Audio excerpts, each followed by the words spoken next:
Helium 9 did not smell like the future. It smelled of recycled ozone, stale coffee, and the copper tang of overheating conduits. To the trillions of citizens watching the Peace Summit via hyperlink feeds across the galaxy, this station was a gleaming spire of diplomacy, a silver needle threading the disparate worlds of the core systems together. It was a monument to unity. But to Jacob Dren, it was just a massive, pressurized can full of leaky pipes and arrogant dignitaries who would not know a hydrospanner from a salad fork. Jacob adjusted the strap of his utility belt, wiping grease from his forehead with the back of a gloved hand. He was currently wedged inside a sub-maintenance crawlspace on level 42, also known as the diplomatic tier. Beneath him, through the slatted vents of the floor grating, he could see the tops of heads, expensive heads. There were the bulbous, pulsating craniums of the trade ministers from the Krell Syndicate, and the sleek, feathered crests of the delegates from the avian hegemony. They milled about in the grand atrium, sipping nectar from crystal flutes, discussing tariffs and border disputes while Jacob tightened a loose compression valve that was threatening to spray coolant all over their ceremonial robes. He gave the bolt one final, savage twist. The hissing stopped. No one looked up. No one ever looked up. That was the defining feature of Jacob's existence on Helium 9. He was a ghost in a gray jumpsuit, a human maintenance technician in a sector dominated by species that lived for centuries or communicated via light pulses. Humans were considered industrious but dull, the galaxy's middle managers and mechanics. Jacob Dren was 28 years old, possessed a face that was rugged but entirely forgettable, and had not had a meaningful conversation with another living soul in 6 months. He slid backward out of the crawl space, his magnetic boots clanking softly against the metal deck of the service corridor. He stood up, stretching his back until it cracked. The service corridors were the veins of the station, dark and narrow, running parallel to the bright, wide arteries where the important people lived. Jacob preferred the veins. It was quieter here. He checked his wrist chrono. Shift end. Finally. He made the long walk back to the habitation ring, passing other technicians who offered nothing more than tired nods. When he reached his quarters, a closet-sized room assigned to Class C personnel, the door slid open with a reluctant shudder. The room was sparse: a bunk, a sanitary unit, a locker, and a small desk bolted to the wall. But under the mattress of that bunk lay the only thing on the station that actually mattered to him. Jacob locked the door, a habit born of paranoia rather than necessity, and reached under the thin synthetic pillow. His fingers brushed against cool, worn leather. He pulled out the book. It was an artifact, anachronistic and strange in an age of holographic data crystals and neural uploads. It was a physical diary, bound in real animal hide, filled with sheets of creamy, fibrous paper. He had bought it from a junk trader on a backwater moon years ago, attracted to the permanence of it. You could delete a file. You could wipe a server. But ink on paper had weight. It had consequences. He sat at the desk, clicking a primitive ballpoint pen, another antique, and opened the book to the first blank page. The smell of the paper hit him, a scent of wood pulp and age that grounded him. Cycle 412 of the summit, he wrote, his handwriting cramped and angular. Fixed the thermal regulator above the main hall. Nearly dropped a wrench on the Krell ambassador. Might have improved the negotiations if I had. He paused, staring at the words. This was his ritual. He wrote about the technical specifications of the station, the chaotic beauty of the starship engines he watched from the viewports, and the crushing, silent weight of his own loneliness. He wrote about his brother, Tobin, who had died in the mining accidents on Titan 3 years ago, a death that had sent Jacob fleeing to the anonymity of deep space. And then, inevitably, the pen drifted lower on the page, and the tone shifted. "I saw her again today," he wrote, his pulse quickening slightly. Princess Elira. She was walking through the docking bay receiving line. The air around her changes, and it is not just the pheromones or the telepathic dampeners the Valari wear. It is gravity. She pulls the light out of the room.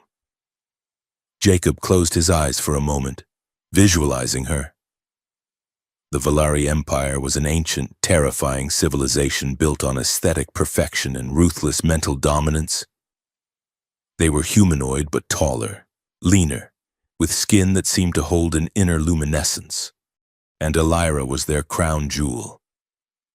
She looked bored. He continued writing, the ink flowing faster now. She stood next to her brother, Prince Carol, looking like she wanted to burn the station down just to see something interesting happen. She wore that silver silk that looks like liquid mercury. It clung to her. I wonder if she is cold. I wonder if anyone is allowed to touch her without signing a treaty first. He felt a flush of heat rise up his neck. This was the dangerous part of the diary, the pathetic, desperate part.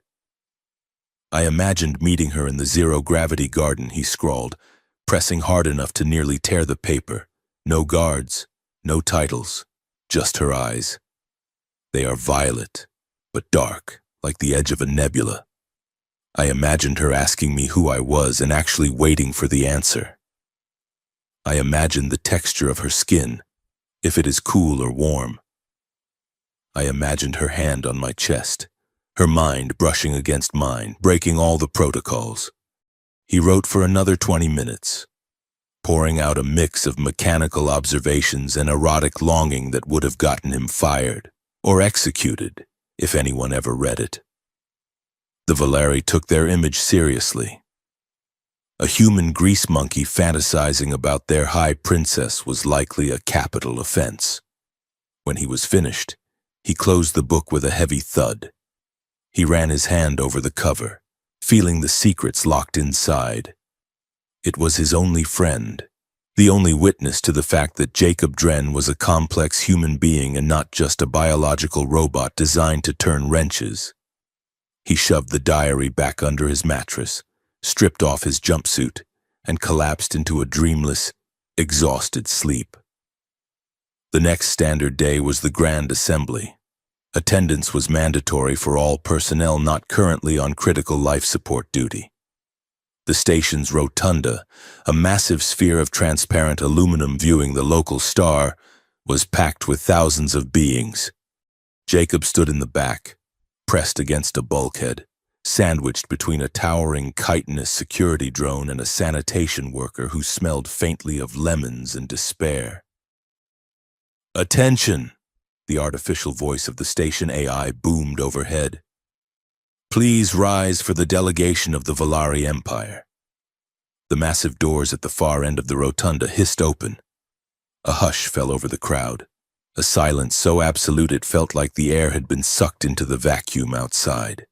They entered in a phalanx of silver and white. The Valari guards came first, tall and faceless behind opaque helmets, carrying pulse pikes. Then came the diplomats, flowing in robes that rippled with changing colors. And then, the royals. Prince Carol walked with a predator's stride, smiling a smile that didn't reach his eyes. But Jacob didn't look at him. He looked at Elira. She was breathtaking in a way that hurt to look at. She wore a gown of deep, midnight blue that left her shoulders bare, revealing skin that was the color of moonlight. Her hair was a cascade of silver, woven with small, shimmering crystals that caught the light of the star outside. But it was her face that held Jacob captive. It was a face of perfect symmetry, high cheekbones and full lips. But her violet eyes were hard, scanning the room with a sharpness that cut through the pageantry. She looked bored. Jacob had been right about that. She looked like a tiger trapped in a very expensive cage. The procession moved slowly around the perimeter of the room, passing within 50 feet of where Jacob stood. He held his breath. He felt small, dirty, and utterly insignificant. He was a speck of dust on the lens of history. As she passed, Elira paused. She tilted her head slightly, as if hearing a sound no one else could detect. The Valari were telepathic, though the treaty limited their use of it on neutral ground.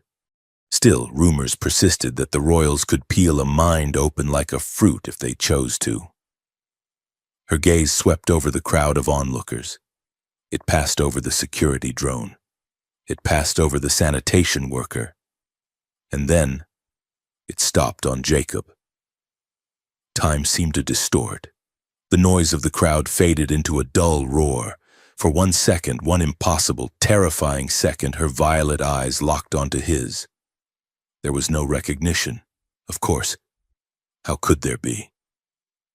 But there was a flicker, a narrowing of her pupils. She looked at him not as part of the background scenery, but as an object in the room. She didn't smile. She didn't frown. She just looked. It was a look of intense, piercing curiosity, as if she had found a flaw in a diamond and was trying to decide if it ruined the stone or made it valuable. Then, the moment broke. Prince Carol touched her elbow, whispering something, and she turned away, her expression smoothing back into a mask of regal indifference. The procession moved on. Jacob let out a breath he didn't know he had been holding. His heart was hammering against his ribs like a trapped bird. He felt dizzy. "Did you see that?" the sanitation worker next to him whispered. "I think she looked at me." "Yeah," Jacob muttered, his throat dry. "Maybe she did." He spent the rest of the shift in a daze. He fixed a hydraulic lift in the cargo bay, but his mind was replaying that second over and over again. The flicker. Why had she looked? Was his mind too loud? Had he projected his thoughts? The idea made him nauseous. If she could hear what he had written in his diary just by looking at him, he was a dead man walking. He clocked out early, feigning a headache. He needed the safety of his room. He needed to hold the diary, to reassure himself that his secrets were still physical, still locked in paper and ink, not floating in the psychic ether. He hurried through the corridors, head down, avoiding eye contact. He reached his door, keyed in the code, and stepped inside. The room was quiet. The lights were dim to the standby setting. Jacob walked to the bunk. He lifted the mattress. His heart stopped. The space was empty. He froze, his brain refusing to process the visual data. He shoved the mattress entirely off the frame. Nothing. He dropped to his knees, scrambling across the floor, checking under the desk, inside the locker, behind the sanitary unit. "No," he whispered. "No, no, no." He tore the room apart. He pulled the drawers out of the desk and dumped them. He shook out his spare jumpsuits. He checked the ventilation grate, thinking maybe he had hidden it there and forgotten. But he hadn't. He knew exactly where he had left it. Under the pillow. It was gone. Panic, cold and sharp, spiked in his chest. Who would take it? A thief looking for credits? If they opened it, they would find nothing of monetary value. But if they read it, if they read it and turned it over to station security, Jacob would be brought in for psychological evaluation.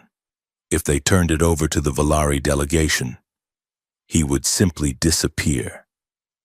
He sat on the floor amidst the wreckage of his belongings, his hands shaking.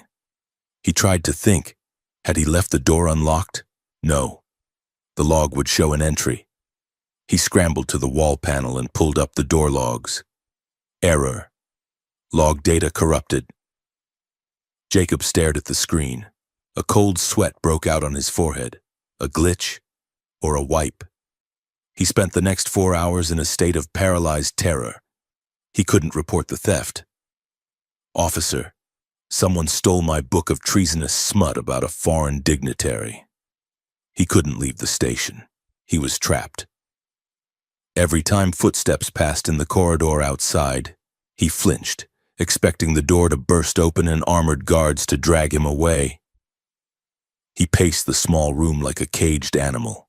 He imagined the diary being passed around the officer's mess. He imagined Prince Carol reading it aloud, laughing.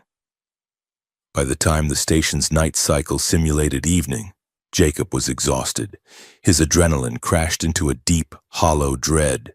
He sat on the edge of his bare mattress, head in his hands. "I'm an idiot," he said to the empty room. "A stupid, lonely idiot." He stood up to go to the sink to splash water on his face.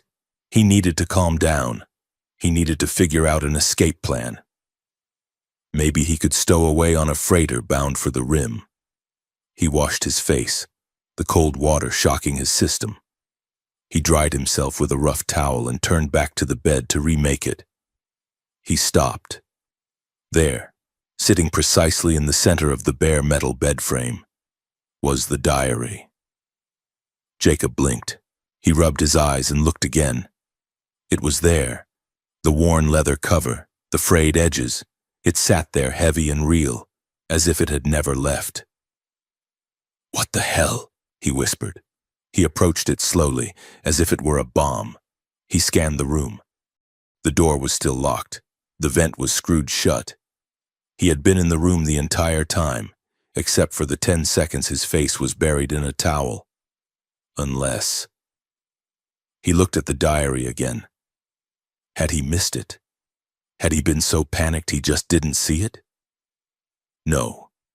He had stripped the bed. It had not been there. He reached out and touched it. It was warm. Not room temperature warm. Warm like it had been held. His hands trembling. He opened the cover. The first few pages were normal.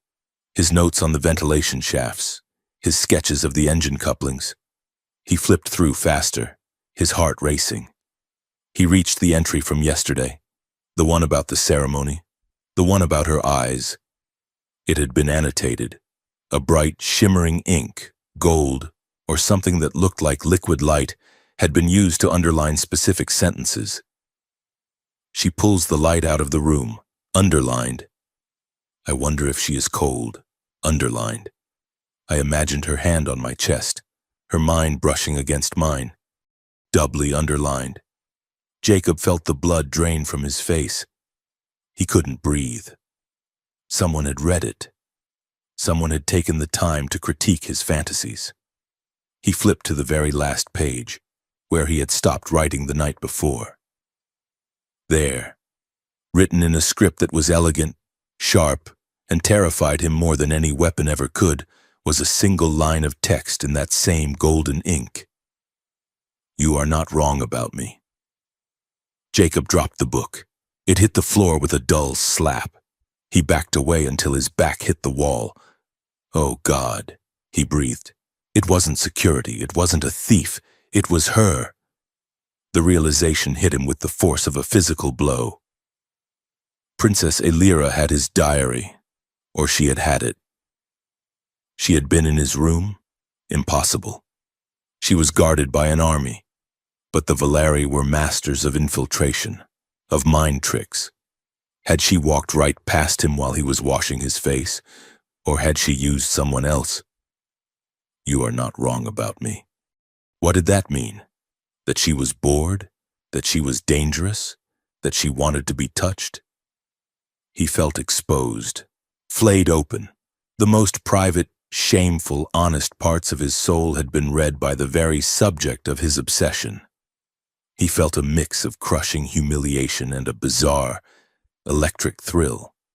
He couldn't stay here. If she knew, then her guards knew, or her brother knew. He grabbed his utility belt. He didn't know where he was going. Maybe the lower maintenance decks, where the sensors were blind.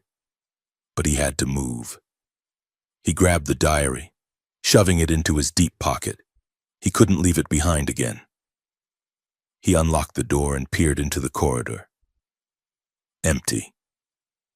Jacob slipped out, moving fast, keeping to the shadows. He headed for Sector G, the oldest part of the station, a maze of pipes and outdated machinery where few people went. He needed to think.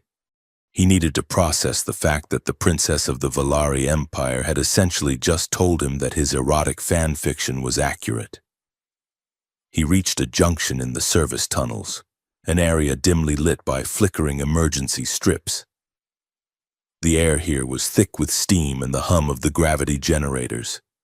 He stopped to catch his breath, leaning against a rusted bulkhead. He was shaking. "You run fast for a mechanic." The voice came from everywhere and nowhere.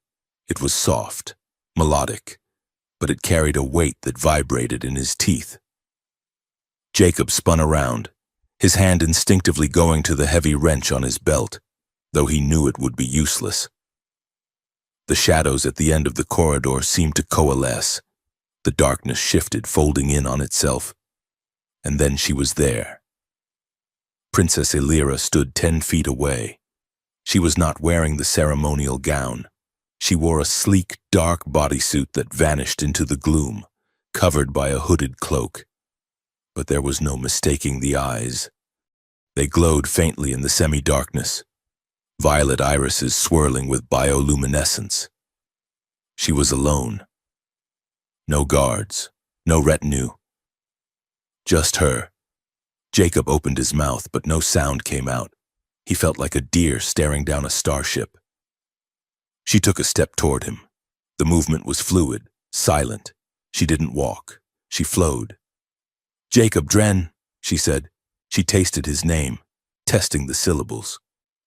Technician 3rd class, born on Mars colony, brother deceased, likes old paper and staring at things he cannot have. Jacob swallowed hard. "Your Highness," he managed to croak. I can explain. The book, it's just creative writing. It's not real. I'm crazy, I'm just a crazy mechanic." Elira smiled. It wasn't the polite, frozen smile she wore on the holovids. It was a small, crooked thing. It was amusing. "Creative writing," she repeated. She took another step. She was close now. He could smell her, a scent of night-blooming flowers and ozone, sharp and electric.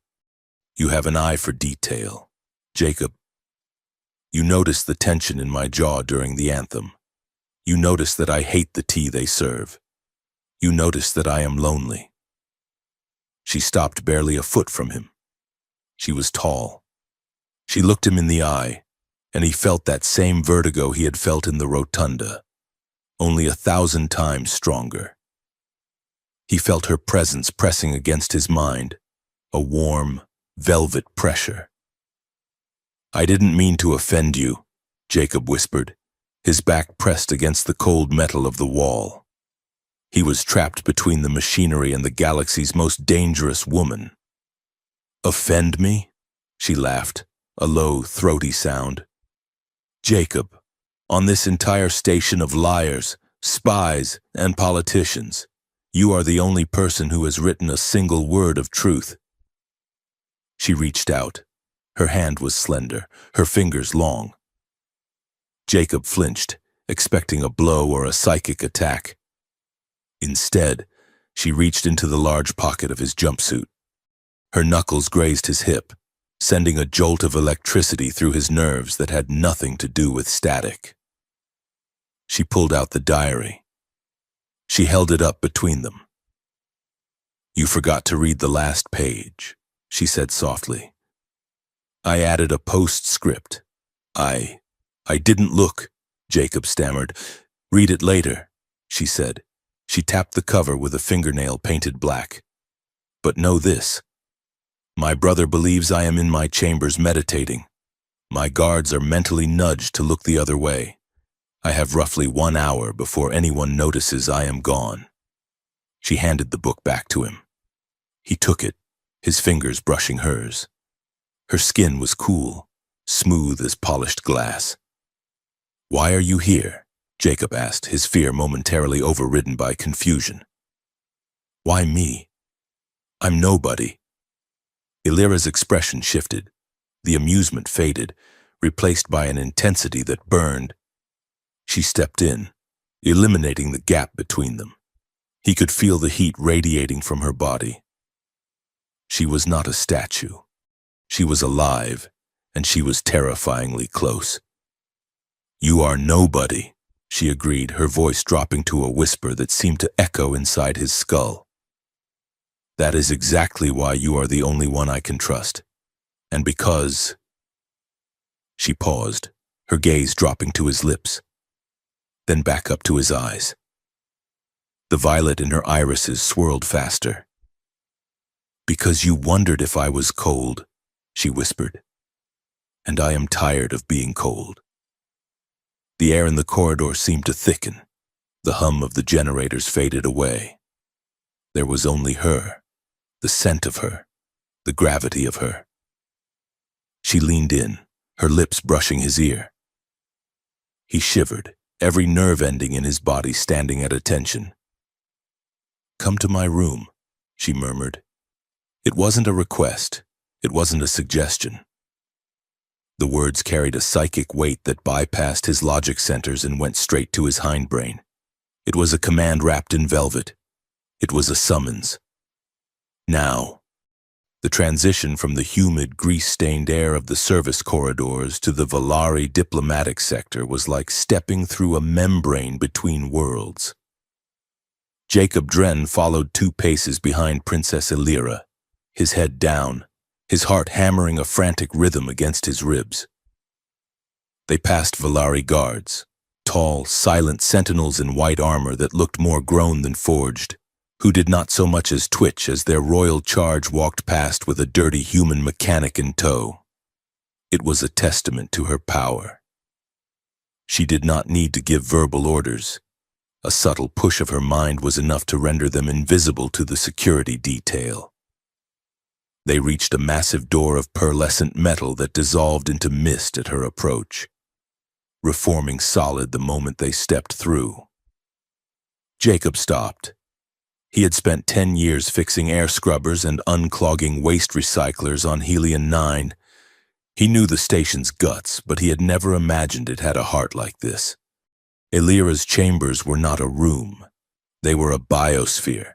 The walls were not metal, but a semi-organic lattice that pulsed with a soft, bioluminescent rhythm, matching the slow, steady beat of a resting heart. The ceiling was a holographic projection of the Valari home nebula, a swirling vortex of violet and gold that made the room feel infinite, as if they were standing on an open platform in deep space. The air was thick, perfumed with something that smelled like night-blooming jasmine and cold electricity. Illyra pulled the hood of her cloak back, shaking out her silver hair. The crystals woven into the strands caught the nebula light, scattering tiny stars across the floor. She turned to face him.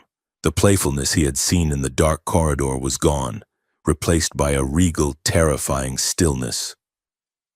She looked at him, and the walls of the room shifted color, deepening from a calm blue to an intense, inquisitive indigo. "Welcome to the cage, Jacob," she said softly.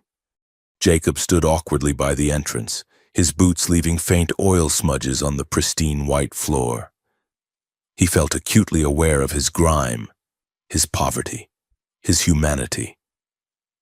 "It is nicer than my bunk," Jacob managed to say, his voice sounding rough in the acoustically perfect space. Illyra walked toward a low divan that seemed to grow out of the floor. She sat, the movement liquid and graceful, and gestured for him to come closer. As he approached, he felt the air pressure change. The neural sensors embedded in the room were reacting to her, and by extension to him.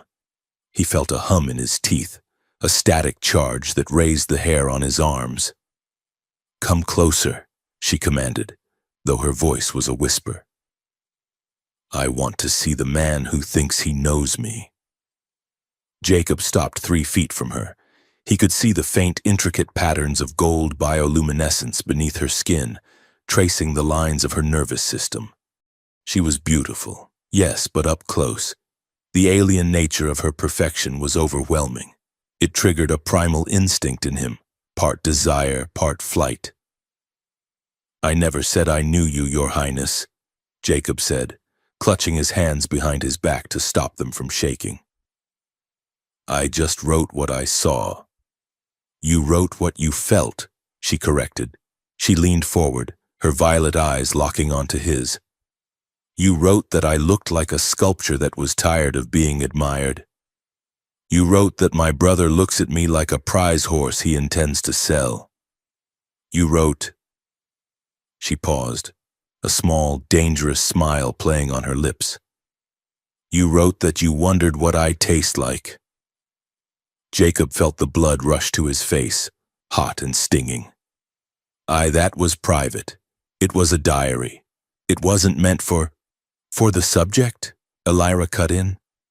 She stood up again, closing the distance between them. She was tall, her eyes level with his. "Do you know what my life is, Jacob? I am a diplomat, a symbol. Every word I speak is scripted. Every emotion I show is calculated for political leverage.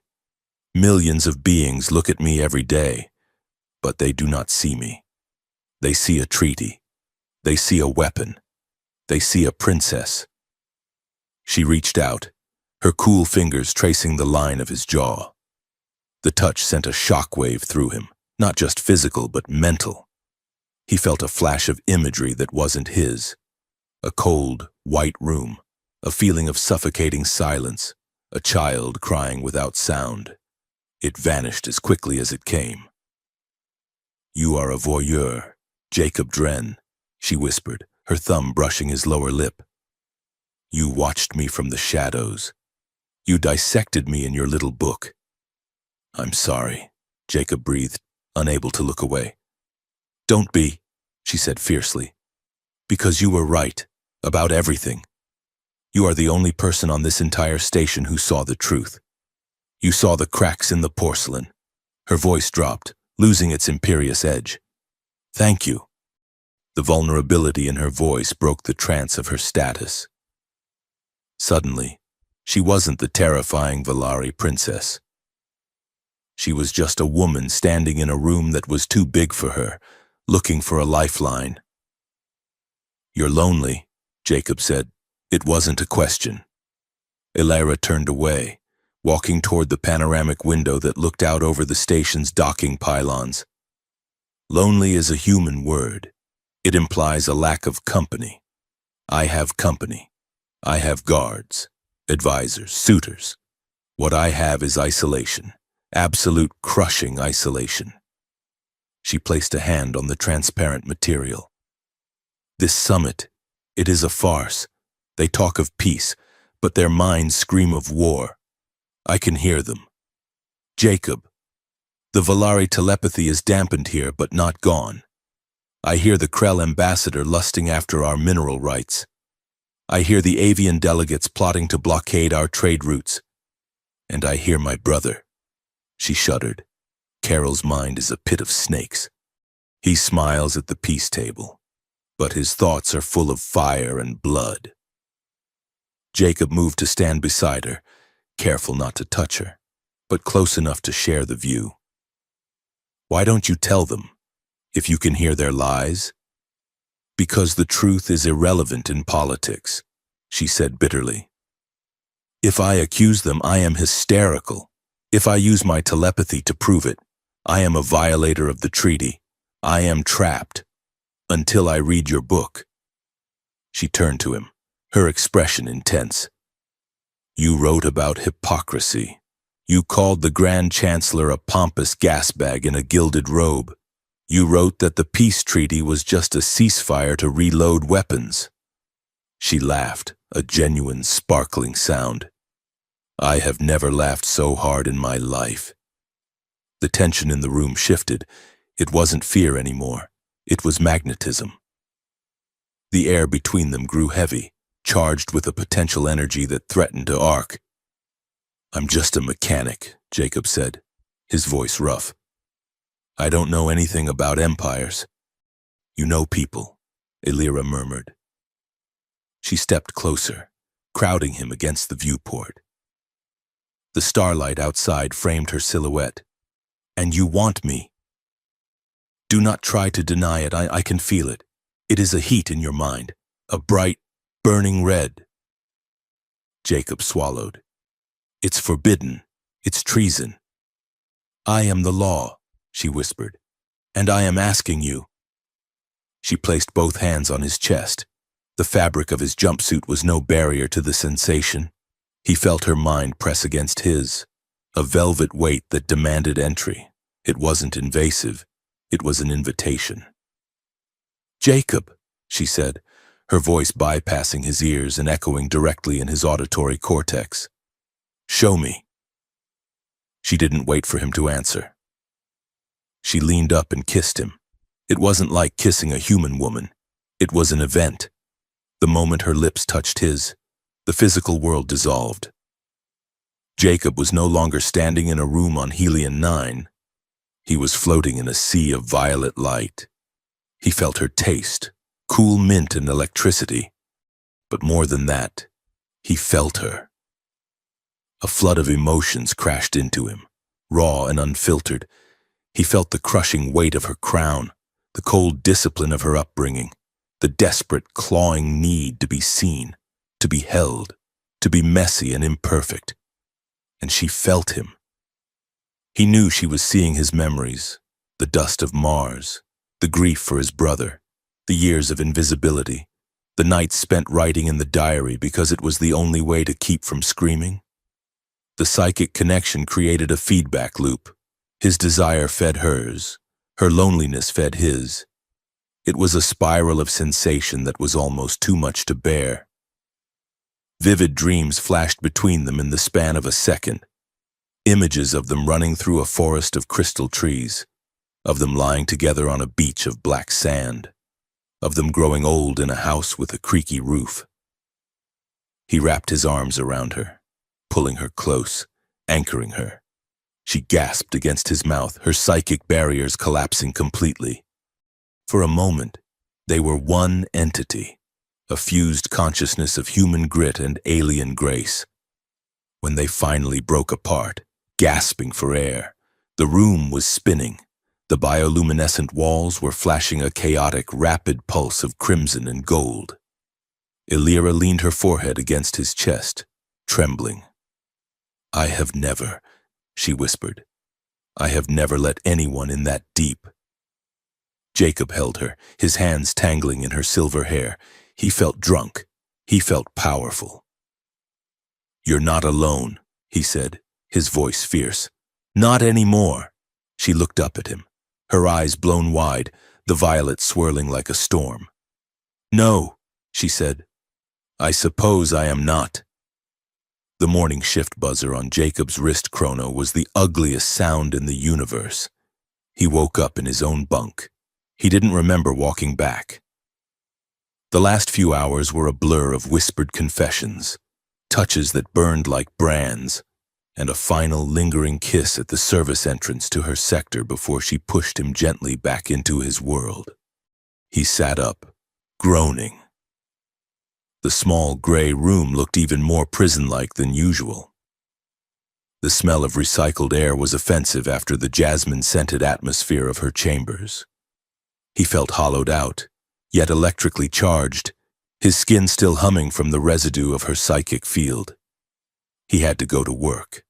He had to pretend that he hadn't just mentally and physically intertwined with the heir to the Valari throne.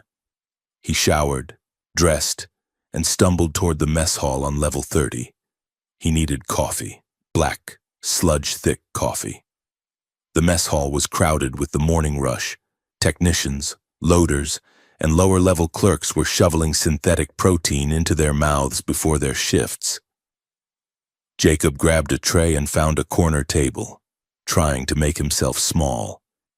He was stirring his coffee, staring blankly at the swirling black liquid, when a service droid glided up to his table.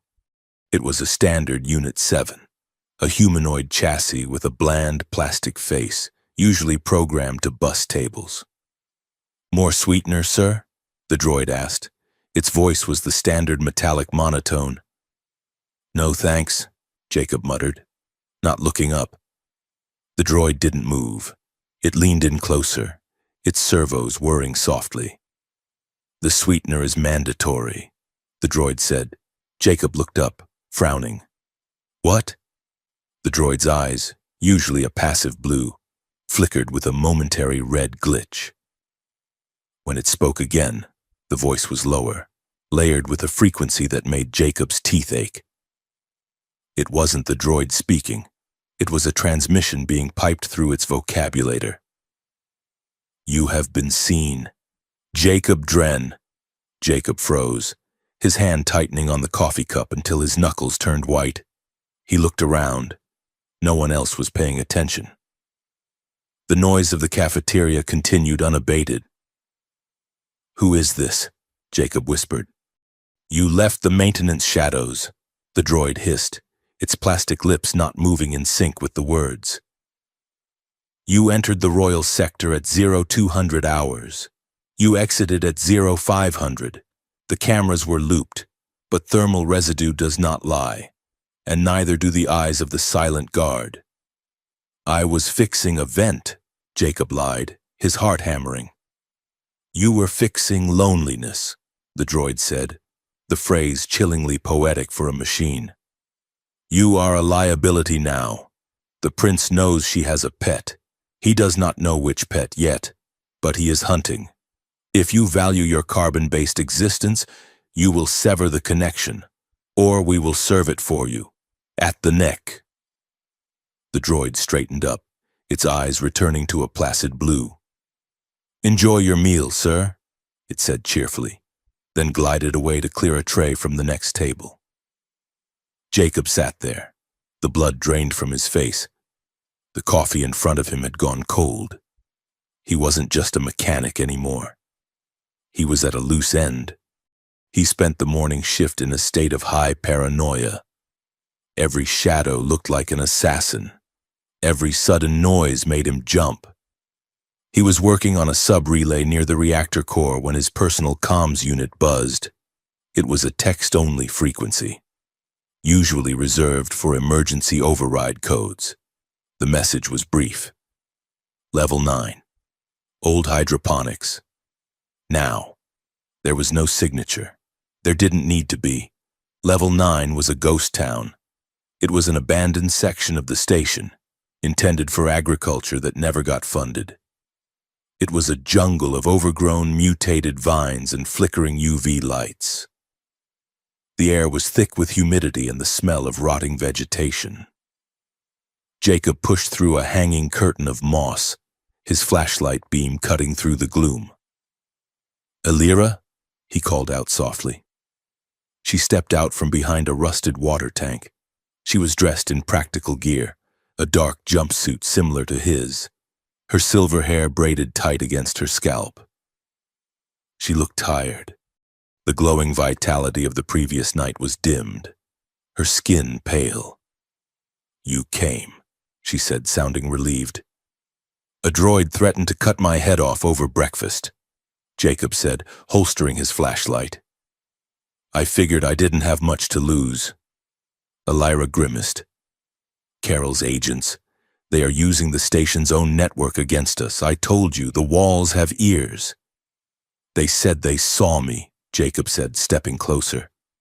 They know I was with you. They suspect, Elira corrected. Carol is paranoid. He thinks I am plotting a coup. He does not understand the concept of intimacy, so he assumes any secret meeting is political. She paced the small clearing, her boots squelching on the damp floor. But he is right about one thing. There is a plot. It is just not mine. She stopped and looked at Jacob, her expression grim. My brother is insane. Jacob. The peace treaty? It is a distraction. While the delegates argue over trade routes, Carol has been moving assets. He is not planning to sign the treaty. He is planning to shatter the coalition. How? Jacob asked. The station is neutral ground. If he attacks here, the entire galaxy will turn on the Valari. He does not intend to attack with fleets, Illyra said. He intends to frame me. He has planted evidence, digital trails, false communications, suggesting that I am the one sabotaging the summit, that I am leading a rogue faction of Valari supremacists. She reached out and took Jacob's hands. Her grip was desperate. If he succeeds, I will be executed for treason. The peace talks will collapse, and Carol will seize the throne as the reluctant savior who put down his mad sister. But why tell me? Jacob asked. I can't fight a prince. I fix pipes.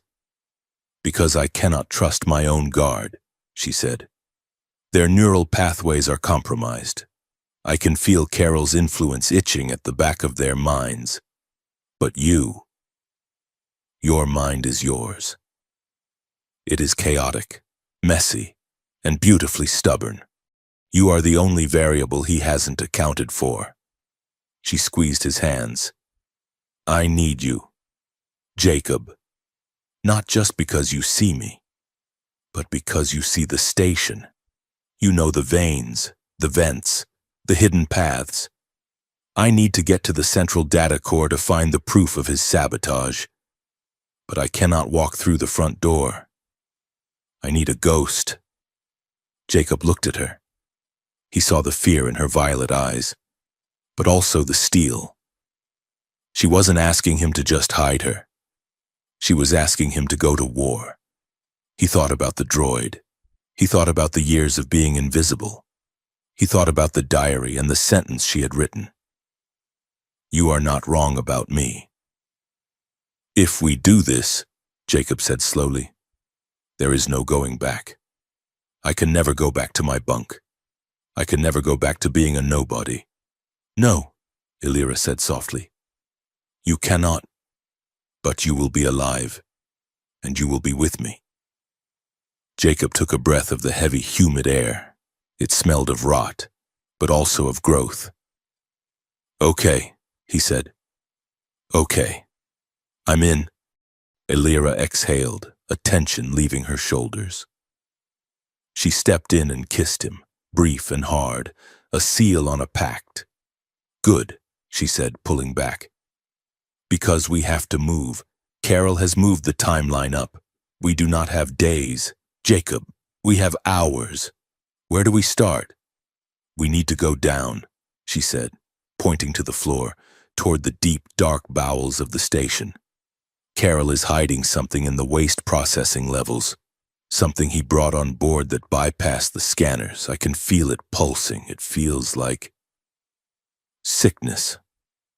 Waste processing, Jacob said, managing a dry smile. Finally, my turf. He unclipped the heavy wrench from his belt and weighed it in his hand. Follow me, princess, and watch your step. It gets dirty from here on out. They turned and vanished into the dense foliage of the hydroponics bay, leaving the light behind, descending together into the dark. The descent into the bowels of Helion 9 was not a journey through space, but a journey through time. As Jacob Dren and Princess Illyra dropped from the agricultural decks into the waste reclamation sectors, the gleaming white plastic and chrome of the diplomatic tiers vanished. In their place were rusted bulkheads, dripping condensation, and the heavy thrumming vibration of machinery that had not been fully serviced in 2 decades. They were running. It was a controlled panic, a breathless scramble over catwalks slick with oil and down service ladders that groaned under their weight. Jacob took the lead, his mechanic's instincts taking over. He knew the rhythm of the station, the way the air cycled, which corridors were dead ends, and which pipes were hot enough to melt skin. Illyra followed close behind, her breathing ragged. She had stripped off the outer layers of her royal attire in the hydroponics bay, leaving her in a fitted undersuit that was torn at the shoulder, a stark contrast to the untouchable goddess she had been 12 hours ago. Down here, Jacob hissed. grabbing her arm and pulling her behind a cluster of thermal exchange units. Seconds later, the heavy thud of magnetic boots echoed on the grating above them. Jacob peered through the gap in the pipes. 3 figures moved in perfect synchronization across the catwalk they had just vacated. They wore the uniforms of station security, but their movements were wrong. They were too stiff, too unified. They didn't scan the area like individuals. They turned their heads in unison, a single organism looking through 3 pairs of eyes. "Mind-slaved," Illyra whispered, her voice trembling. She pressed her forehead against the cool metal of the pipe. Her eyes squeezed shut. "I can hear them. It is not a voice. It is a static signal. Carol has overwritten their higher function." "Can you block them?" Jacob whispered back. "I am trying to cloak us," she said, beads of sweat forming on her hairline. "But the effort is taxing. Carol is using a localized amplifier. He is hunting with a spotlight, and I am trying to be a shadow." The guards paused. One of them tilted his head, looking directly at the cluster of pipes where they hid. The visor of his helmet was opaque, but Jacob felt the weight of the gaze. "He sees us?" Jacob asked, his grip tightening on his heavy wrench. "He suspects," Illyra murmured. "Move, now." Jacob didn't argue.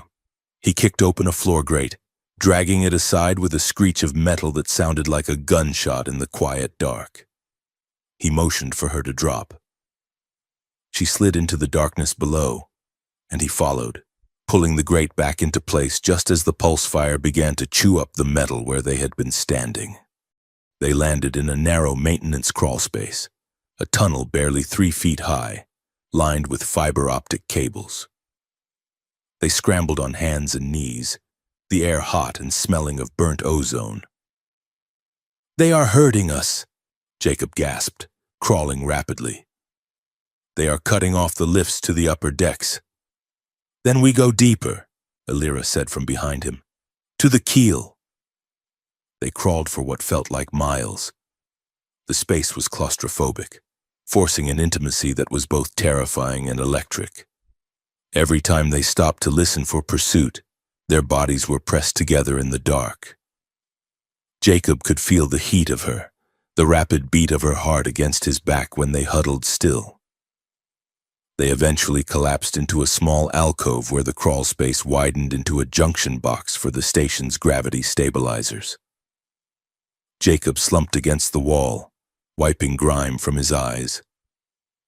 Illyra sat opposite him, her knees drawn to her chest. In the dim red light of the emergency indicators, she looked less like royalty and more like a refugee.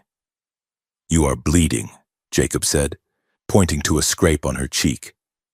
Illyra touched the wound, looking at the violet-tinged blood on her fingertips with a strange detachment.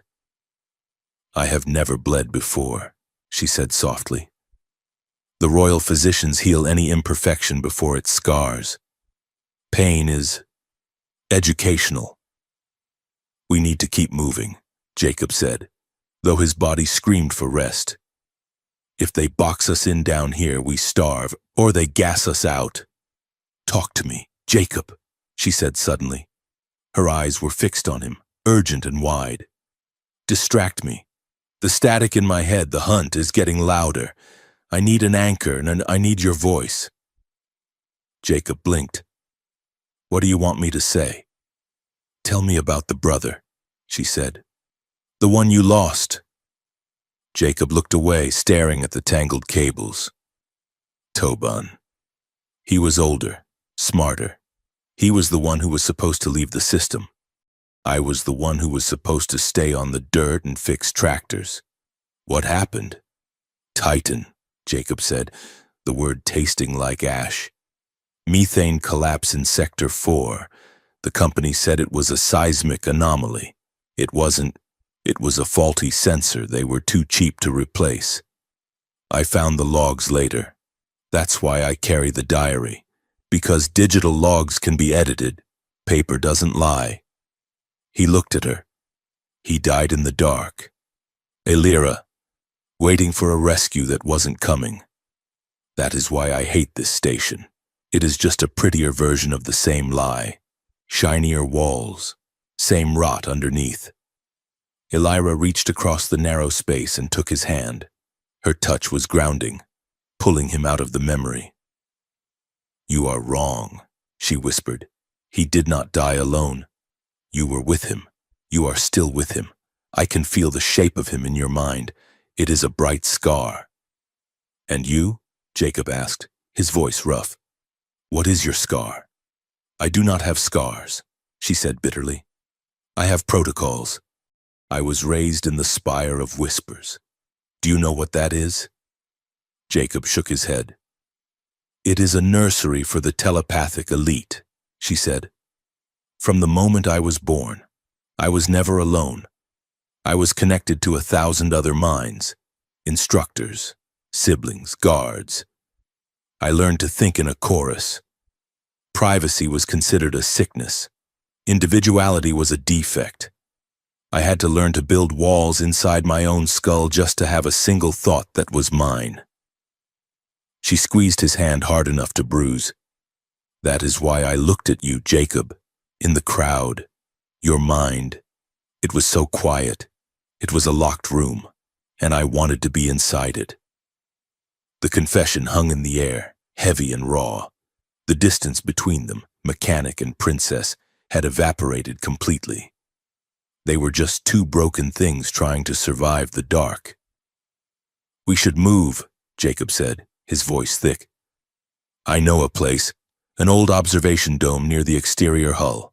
It's off the grid. The sensors are dead. We can rest there. They moved again, but the panic had receded, replaced by a grim determination. They navigated the labyrinth of the lower levels, dodging patrols by seconds, slipping through blast doors that Jacob hot-wired with trembling fingers. They found the dome an hour later. It was a relic from the station's construction phase, a blister of transparent diamond glass protruding from the station's hull, overlooking the vast, crushing emptiness of the nebula. The airlock was rusted shut, but Jacob used a hydraulic jack to force it open. They tumbled inside and sealed the door behind them. The silence was absolute. The dome was massive, a sphere of starlight, because the station's gravity plating had failed in this sector years ago. The room was zero gravity. Jacob pushed off the wall, floating into the center of the room. He drifted, weightless, the grime and pain of the chase lifting off him. Above and below him, the galaxy stretched out in a tapestry of violet gas and burning white stars. Elira pushed off after him. She floated toward him, her hair fanning out like a silver halo, her movements underwater slow and impossibly graceful. It is beautiful, she whispered. It is quiet, Jacob said. She drifted until she was face to face with him, suspended in the starlight. She reached out and placed her hands on his shoulders to steady herself. Her violet eyes searched his face, stripping away the last of his defenses. Carol is close, she said softly. I can feel his rage. He is burning the station to find me. We might die here. Jacob. I know, Jacob said. I do not want to die as a princess, she said, her voice fierce. I want to be just Elira. She kissed him then, and the universe narrowed down to the point of contact. In zero gravity, there was no up or down, no leverage, only the friction of skin against skin. It was a clumsy, desperate unbuttoning of suits, a frantic shedding of the armor they wore against the world. When their skin finally touched, bare and electric, the sensation was overwhelming. Jacob wrapped his legs around her waist to anchor them, his hands tangled in her floating hair. Elira gasped, arching her back as she pulled him closer. Come in, she whispered, not into his ear but into his mind. Please, come in. She dropped the walls. The psychic connection hit Jacob like a tidal wave. Suddenly, he wasn't just touching her. He was her. He felt the cold, crystalline loneliness of her childhood. He felt the suffocating pressure of the millions of minds she was forced to govern. He felt her fear, sharp and jagged, and beneath it, a burning, molten core of desire that she had kept hidden for decades. And she felt him. She felt the roughness of his hands, the ache in his muscles, the profound awe he felt for her, She felt his protective instinct, a fierce, growling thing that wanted to tear the throat out of anyone who hurt her. The sex was slow, a rhythmic undulation in the vacuum, without gravity. Every movement required a counter-movement, a mutual holding on. It was a dance of physics and biology. When he was inside her, the pleasure was a feedback loop, amplifying back and forth across the neural bridge until Jacob couldn't tell whose climax was whose. They shattered together, floating amongst the stars, their cries lost in the silence of the dome. For a long time, they just drifted, limbs entwined, breathing the stale, recycled air as if it were sweet nectar. Elira's head rested on his chest. She was crying, silent tears that floated away from her face like tiny diamonds. "I saw it," Jacob whispered, stroking her hair. "The spire. The voices. They are gone now," she murmured sleepily. "There is only you. You are so quiet. It is peaceful." The peace lasted exactly 10 minutes. A deep, resonant boom vibrated through the hull of the station. The diamond glass of the dome shuddered. Jacob grabbed a handhold on the wall, anchoring Elira. That wasn't a localized blast. That was structural. A holographic panel near the airlock flickered to life, triggered by the emergency tremors. It was a public feed, broadcasting on all channels. The face of Prince Carol filled the screen. He looked grave, his eyes full of false sorrow. Behind him, smoke billowed from the grand atrium. "Citizens of the galaxy," Carol's voice boomed, smooth as poisoned silk. "It is with a heavy heart that I declare a state of emergency. The terrorist attacks on the summit have been traced to their source. My own sister, Princess Elira, has betrayed her blood. She has aligned with radical separatists to destroy the peace treaty. She is considered armed, mentally unstable, and extremely dangerous. Any citizen aiding her will be executed." The image shifted to a grainy, doctored video of Elira handing a data crystal to a hooded figure. A fake, a deep fake so good Jacob almost believed it. "She is planning to detonate the station's core," Carol continued. "We are hunting her for your safety." Elira stared at the screen, her face hardening. The vulnerability of the last hour vanished, replaced by the cold mask of the Valari. "He accelerated the plan," she said, pushing off the wall and grabbing her suit. "He blew up the atrium to create panic. He needs chaos to cover the deployment." "Deployment of what?" Jacob asked, pulling his jumpsuit back on. "You said he had a weapon." Elira froze, her head tilted, listening to something Jacob couldn't hear. Her eyes went wide. "I can feel it," she whispered. "It is awake. It is singing." "Where?" "Below us," she said. "Deep below, in the dead space where the station's original keel was laid. A place that does not exist on the schematics." Jacob grabbed his datapad. "There's nothing below us but the old shield generators and—" "Wait." He zoomed in on the structural blueprints he had downloaded years ago, the illegal, unredacted ones. "There's a void, Sector 0. It was sealed off during the construction 50 years ago. Radiation leak." "It was not radiation," Elira said grimly. "It was a vault." They left the dome, moving with a new, frantic urgency. The romantic interlude was over. The war had begun. They descended into the abyss of the station. The lights failed completely here. Jacob used his flashlight, the beam cutting through dust that had been undisturbed for decades. The air grew colder, metallic and sharp. They reached a massive circular door, weld-sealed and covered in warning glyphs from 3 different dead civilizations. Carol's men have been here, Jacob noted, pointing to the fresh burn marks on the seal. The door had been cut open, then hastily tacked back together. "Stand back," Illyra commanded. She placed her hands on the heavy metal. She didn't push, she concentrated. Jacob felt the air pressure drop as she focused a telekinetic lance, a forbidden application of her power.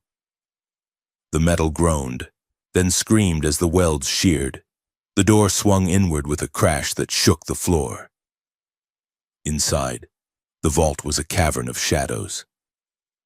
In the center, bathed in the light of portable flood lamps left by Carol's technicians, stood a device. It looked like a monolith made of obsidian, pulsing with a wet, sickly green light. Cables ran from it, hooked into the station's main water filtration intake. "God," Jacob breathed. "What is that?" "The steel-born seed," Illyra said, her voice filled with horror. She walked toward it, stopping just outside the circle of light. The monolith wasn't solid. It was shifting. The surface rippled like oil. "It is an ancient biological weapon from the War of Dust," Illyra explained rapidly. "It is not just a virus. It is a parasitic artificial intelligence suspended in fluid. It does not kill the host. It hollows them out."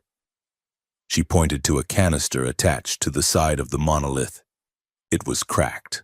A thick, black sludge was dripping from it, sizzling as it hit the floor.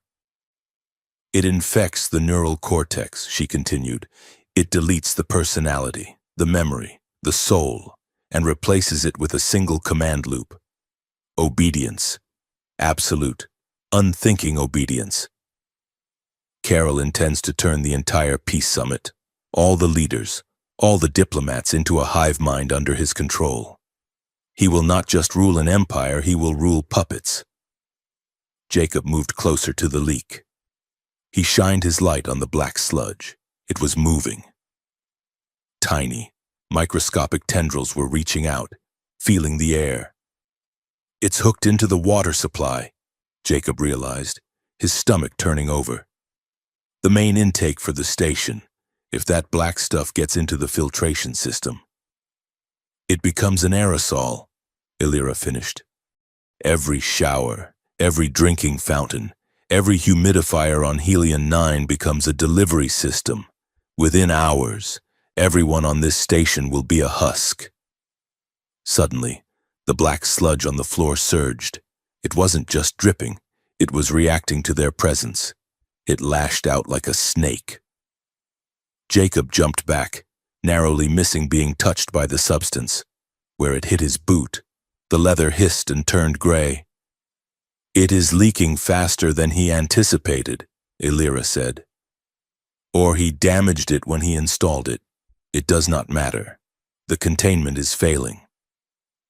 Jacob looked at the massive pipe running from the vault up into the darkness, the main artery feeding the station's water supply.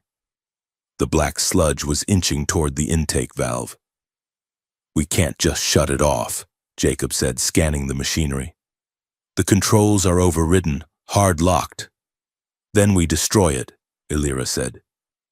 "I can try to crush the core with my mind, but the feedback might fry your brain," Jacob said. "And if you blow it up, you disperse the virus into the air right here. We die first." "Better us than the galaxy," she said calmly. "No," Jacob said. He grabbed her arm. "No dying. We fix this. We need to flush it, so we need to reverse the pressure and vent it out into space before it hits the main distribution hub." "How?" "The central computer," Jacob said. "The station's AI core. If I can hack the environmental controls from the source, I can trigger a catastrophic purge. It'll dump the entire water reserve into the vacuum. The AI core is at the top of the station, Illyra said, looking up at the ceiling of the vault. In the middle of the war zone, surrounded by Carol's fleet. Jacob looked at her. He saw the fear, but he also saw the woman who had floated with him in the stars. The woman who wanted to be a Lyra, not a princess. Then we go up, Jacob said, hefting his wrench. We climb the spine of this thing. We fight through the guards, the drones, and your brother, and we flush this poison out the airlock. Illyra nodded. Her eyes began to glow with a fierce, terrifying violet light. The air around her crackled. Lead the way, mechanic, she whispered. I will clear the path. The climb upward from the station's bowels was a grueling ascent through ventilation shafts that smelled of ozone and dead air. Jacob moved with the mechanical efficiency of a man who knew every bolt and rivet of the structure. But his mind was elsewhere.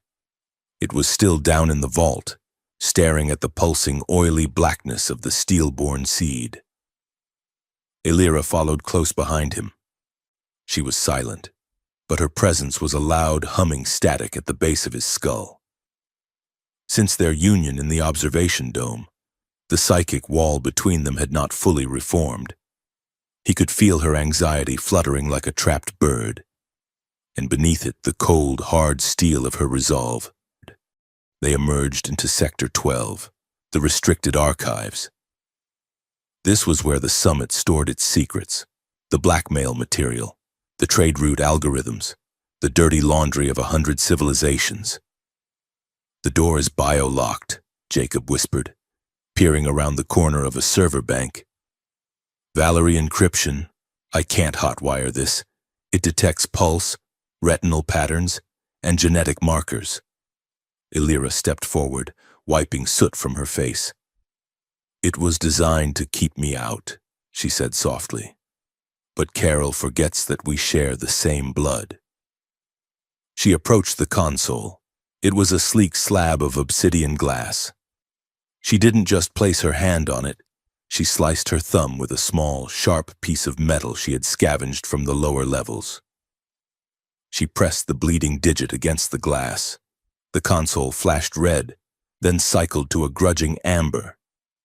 He changed the codes, she hissed. He locked out the royal biomarkers.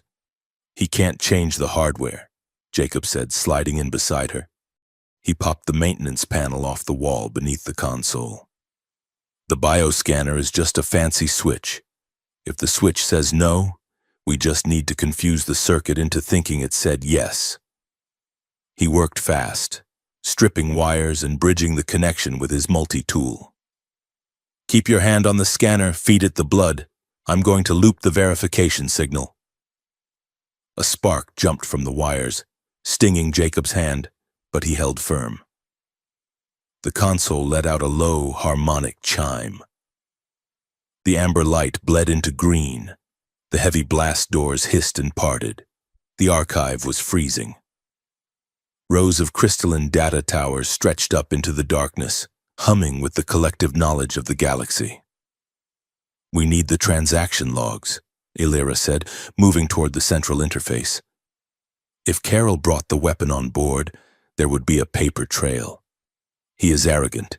He thinks no one can touch him, so he likely didn't scrub the cargo manifests. She interfaced with the computer, her hands moving across the holographic controls with a speed that blurred. Jacob stood guard at the door, watching the corridor. He felt a spike of nausea, not his own, but hers. Jacob, she said, her voice trembling. Look at this. He turned. A holographic projection hovered in the air. It was a star chart, overlaid with trade agreements and transfer protocols. He isn't just using the weapon to secure the throne, Illyra said, horror dawning on her face. He is selling it. Jacob squinted at the alien script. Selling it to who? The Krell Syndicate, she whispered. And the Void Walkers, the sworn enemies of the Valari Empire. That doesn't make sense, Jacob said. If he gives them the weapon, they'll use it against your people. They'll turn Valari worlds into husks. He knows, Illyra said, her voice turning to ice. He does not care. Look at the payment terms. He is trading the weapon for fleet support. He wants to be emperor. Jacob, even if he has to rule over a graveyard, he is dooming our entire civilization just to wear the crown for a few years before the enemies wipe us out. She slammed her hand onto the console, downloading the data onto a portable drive. He is not a patriot. He is a butcher. We have the proof, Jacob said. Now we just need to broadcast it. Wait, Illyra said. She reached into the pocket of her torn suit and pulled out the diary, Jacob's leather-bound journal. Jacob frowned. What are you doing? We need to go. The drive can be corrupted, she said. Digital data can be faked. Carol has slicers who can alter video in real time. But this... She held up the book. This is analog. This is real. She opened the diary to a blank page near the back. She bit her lip, drawing a drop of blood, and mixed it with a small vial of silvery liquid she produced from her belt, something she must have grabbed from her chambers. She dipped her finger in the mixture and began to write over the existing text of Jacob's schematic drawings. What is that? Jacob asked. Pheromone ink, she said, writing frantically. Valerie espionage tech. It binds to the paper. To anyone else, it looks like invisible noise. But to a Valari, or someone bonded to one, it screams. She handed the book to him. Look at it. Jacob took the diary. He looked at the page where she had just written. At first, he saw nothing but the faint stain of the liquid. But then, as he breathed in the scent, a sharp, metallic tang mixed with jasmine, the letters bloomed in his mind. They weren't just words. They were concepts. He saw the command codes for the weapon. He saw the encrypted frequency of Carol's private comms. He saw the memory of Carol laughing as he signed the death warrant of a planet. I can read it, Jacob whispered. It's inside my head. Because you are part of me now, Illyra said fiercely. I am encoding the proof into the book. I am also encoding memories, tactical data, and... She hesitated, her eyes softening. Emotional anchors. If the weapon is triggered, if the mind control field hits us, this book will be the key. Reading it will trigger a chemical response in your brain that fights the virus. It is an antidote written in ink. She closed the book and pressed it into his chest. Keep it safe. Jacob Dren. It is the most dangerous thing on this station. Jacob shoved the diary back into his jumpsuit. Let's get out of here. They turned to leave, but the corridor outside was no longer empty. A heavy blast shook the floor plates. The sound of magnetic boots, dozens of them, echoed from both ends of the hallway. They found us, Jacob said, raising his wrench, though he knew it was pitiful against pulse rifles. Go, Illyra shouted. The ventilation shaft above the console. She thrust her hands forward, unleashing a wave of telekinetic force that crumpled the blast doors shut, buying them seconds. Jacob scrambled up the server tower, kicking the grate open. He hauled Illyra up just as the doors buckled inward, glowing white-hot from plasma cutters. They crawled through the vents, the heat rising. The station was on high alert. Carol's forces were everywhere. They dropped out of the vent into a cargo transfer bay, hoping to cut across to the central lift. It was a trap. As soon as their feet hit the deck, floodlights blinded them. There! A voice roared. Plasma fire erupted from the catwalks above. The air sizzled with red bolts of energy. Jacob grabbed Illyra, throwing her behind a crate of durasteel plating. We're pinned! Jacob yelled over the roar of the discharge. Illyra closed her eyes. her brow furrowed in concentration. She reached out with her mind, and 3 of the attackers on the catwalk suddenly grabbed their heads, screaming as she overloaded their neural pathways. They fell, their weapons clattering to the deck. "Run!" she commanded. They broke cover, sprinting toward the lift. A figure stepped out from the shadows near the lift doors. It was not a grunt. It was a Valari elite guard, wearing the black armor of the Royal Executioners. He held a heavy plasma cannon. He didn't hesitate. He fired. The bolt wasn't aimed at Illyra. It was aimed at Jacob. Jacob saw the flash. He didn't have time to think. He just knew that if he stopped, Illyra would stop, and they would both die.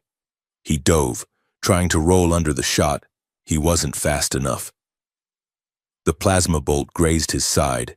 It didn't just burn, it vaporized the flesh and armor along his ribs. The impact threw him 10 feet through the air. He hit the wall with a sickening crunch and slid to the floor, leaving a smear of cooked blood on the metal. "Jacob!" Illyra screamed. The sound was terrifying. It wasn't a human scream. It was a psychic shockwave that shattered the lights in the cargo bay. The executioner raised his weapon for the kill shot. Illyra didn't use finesse. She didn't use a trick. She reached out with both hands and simply ripped the executioner apart. His armor imploded as if crushed by a giant invisible fist. He was dead before he hit the ground. She was at Jacob's side in an instant. He was lying in a pool of blood. His face was gray, his breathing a wet, ragged rattle. The wound on his side was a cauterized, smoking ruin, but the shock was shutting down his heart. "No," she breathed, her hands hovering over the wound. "No, no, no, you do not get to leave. I forbid it."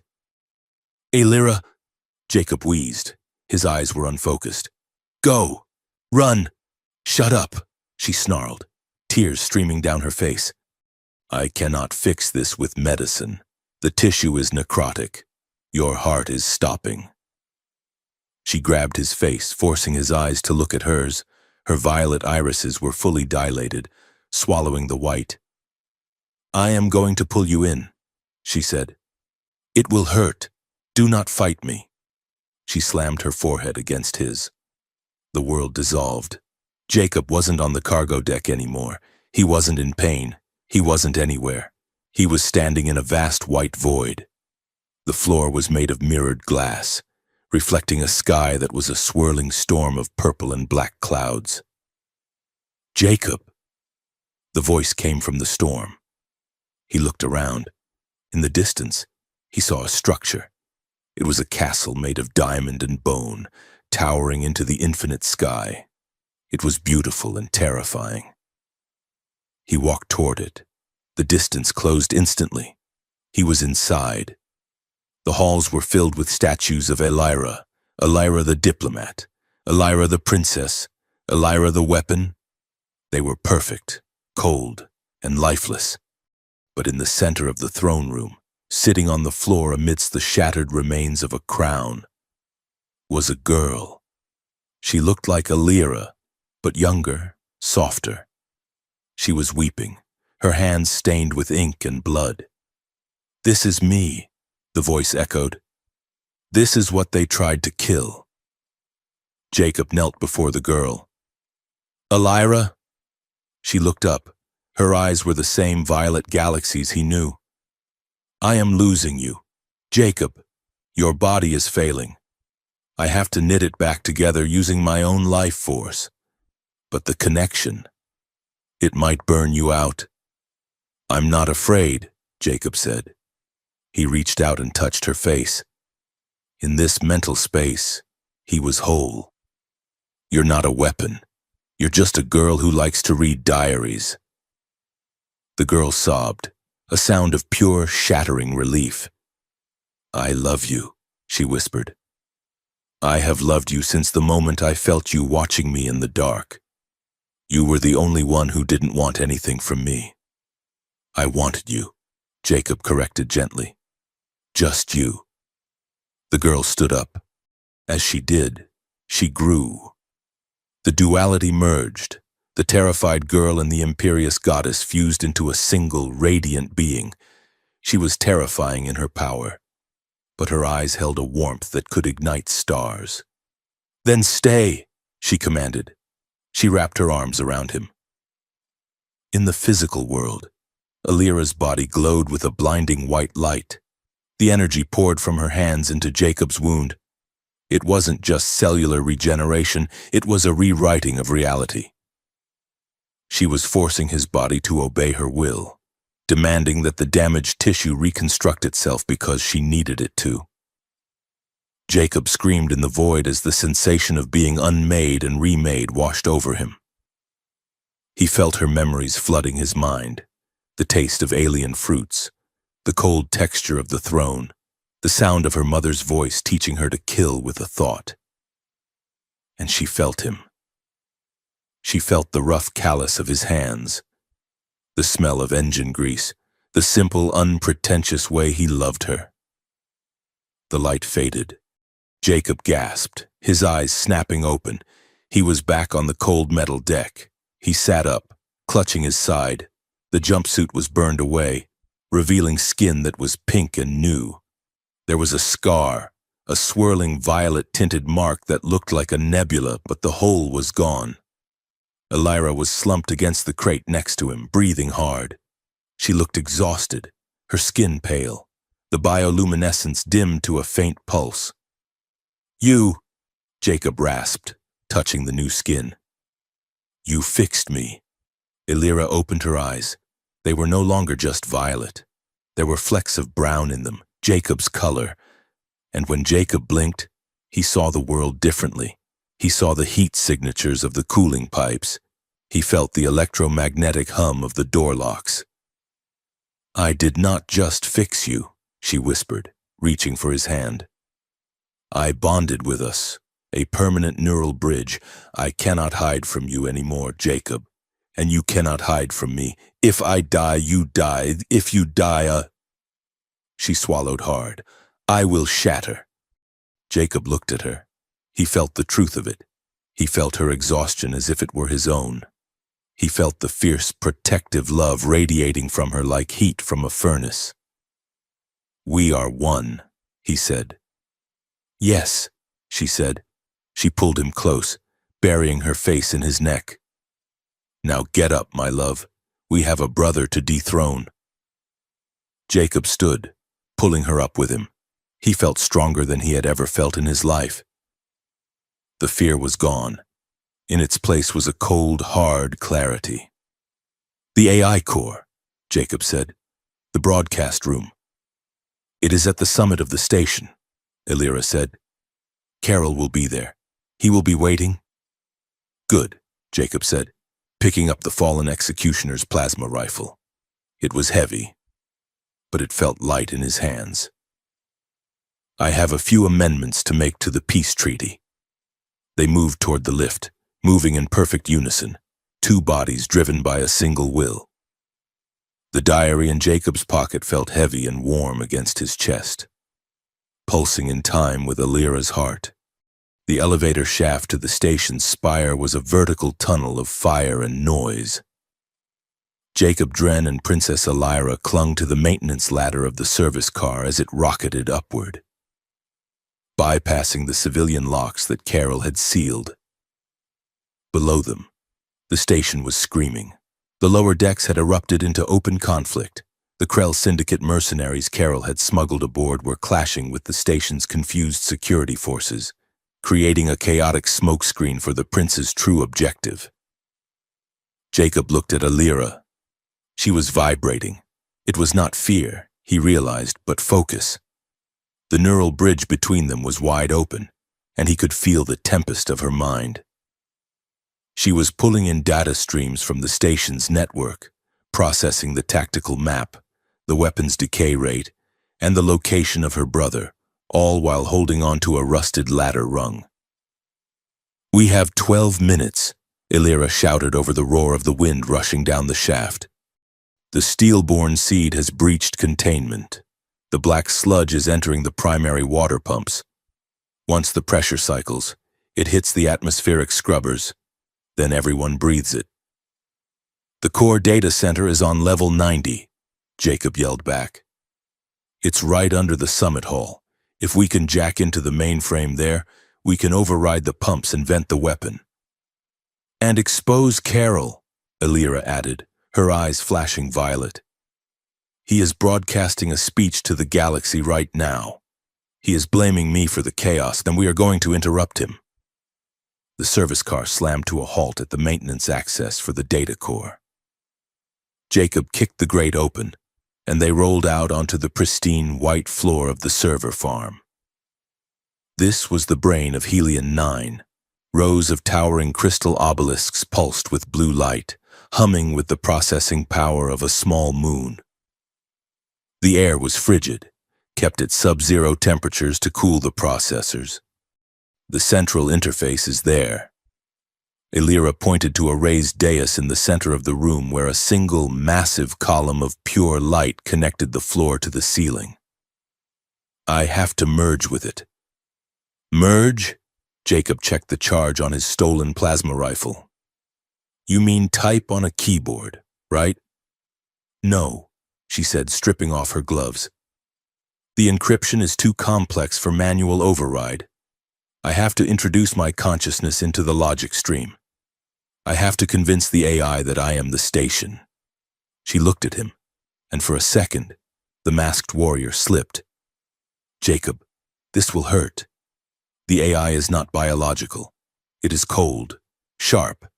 It might try to fragment me, tear my memories apart to categorize them as data. If I get lost in there..." "I pull you out," Jacob said firmly. He grabbed her shoulders. "You are not data. You are Alira. Focus on my voice. Focus on the bond." She nodded, then turned and walked into the pillar of light. The moment her skin touched the beam, she arched her back and screamed, a soundless psychic cry that echoed in Jacob's skull like a hammer to glass. Her body went rigid, suspended in the energy field. Her eyes rolled back, glowing with a blinding white luminance. Jacob gritted his teeth, enduring the feedback loop of pain crashing through their connection. He turned his back to her, facing the blast doors. "Do it," he growled. "I'll hold the door." He didn't have to wait long. The blast doors didn't open, they dissolved. A shaped charge blew the heavy metal inward, showering the room with molten sparks. Through the smoke, they came. They were not standard security. They were the Silent Guard, Carol's personal wetwork squad. 7 of them. They wore armor that seemed to absorb the light, matte black and faceless. They moved with the unnatural, jerky synchronization of the mind-slaved. "Hold the line," Jacob whispered to himself. The first guard raised a pulse carbine. Jacob didn't hesitate. He fired the heavy plasma rifle from the hip. The blue bolt caught the guard in the chest, punching through the armor and throwing him back into the rank behind him. 1, Jacob counted. The room erupted in crossfire. Plasma bolts sizzled through the freezing air, shattering the crystal data towers. Shards of glass and sparks rained down. Jacob dove behind a server bank, the metal heating up as shots hammered against the other side. He checked Alira. She was still suspended in the light, her face a mask of agony. He could feel her mind dismantling the station's firewalls, brick by digital brick. She was fighting a war on an invisible front, battling logic gates and defense algorithms. "Hurry," Jacob thought to her. A grenade skittered across the floor, stopping 3 feet from his cover. Jacob didn't think. He scrambled up the side of the server tower, leaping to the top just as the grenade detonated. The shockwave knocked the wind out of him, but he landed on top of the server bank, giving him the high ground. He fired down. 2 shots. 2 guards dropped. 4 left, he wheezed. But then, the air in the room changed. It grew heavy, thick, and tasted of copper. The remaining guards stopped firing. They parted, stepping aside to reveal a figure walking through the smoke, Prince Carol. He did not look like a monster. He looked regal, his silver hair perfectly coiffed, his ceremonial robes unblemished. He walked with a casual, terrifying grace, his hands clasped behind his back. "Impressive," Carol said, his voice amplified by the acoustics of the chamber. "For a mechanic." Jacob aimed the rifle at Carol's head. "Stop right there." Carol smiled. It was a sad, patronizing smile. "You think a plasma bolt can stop me? I am the blood of the ancients, human. I am the mind that moves the world." He flicked his wrist. Jacob's rifle flew out of his hands, torn away by an invisible telekinetic grip. It smashed against the far wall. Carol turned his gaze to Alira, who was still convulsing in the light beam. "She is trying to rewrite the command protocols," Carol noted, sounding bored. "Brave, foolish. The station AI is a primitive construct, but it is stubborn, and she is distracted." Carol raised a hand toward the pillar of light. "Let us help her focus." "No!" Jacob roared. He leaped from the top of the server bank, drawing his heavy wrench. It was a suicidal move, a man attacking a god with a piece of steel. Carol didn't even look at him. He simply pushed with his mind. Jacob was slammed backward mid-air. It felt like being hit by a freight train. He crashed into a cooling unit, ribs cracking, and fell to the floor, gasping for air. Carol closed his hand into a fist. In the light beam, Alira shrieked. This time the sound was audible. Carol was not attacking her body, he was attacking her mind.